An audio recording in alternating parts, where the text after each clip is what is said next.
महापालिकेमध्ये जे प्रभारी अग्निशमन अधिकारी म्हणून दासरे साहेबांकडे चार्ज होता, परंतु मुळात दासरे साहेब हे फक्त 10वी पास आहेत.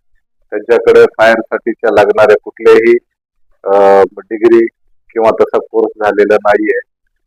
त्या अनुषंगाने आणि त्यांच्या जे जातीचं प्रमाणपत्र आहे त्याबद्दल कोर्टामध्ये त्याचा विषय चालू होता.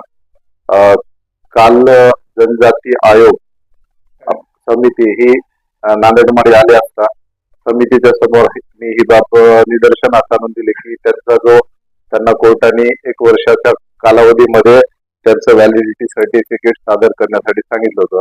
त्या अनुषंगाने ती कुठलीही कारवाई त्यांच्याकडून झाली नव्हती.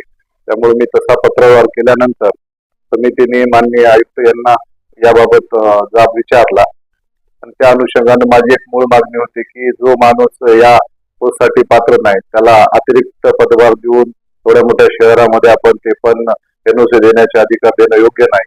तर माननीय आयुक्त यांनी आपण दिलेल्या निवेदनाचा आधार घेऊन संबंधिताकडून सगळे चार्ज काढून घेतलेले आहेत. त्यांची जी वागणूक होती आणि त्यांनी शहरासाठी जे काम करणं अपेक्षित होतं ते काम त्यांच्याकडून होत नव्हतं. त्यामुळे आम्ही आयुक्तांना विनंती केली की त्यांच्याकडे जो अतिरिक्त अग्निशामक अधिकाऱ्याचा चार्ज आहे तो काढून टाकावा.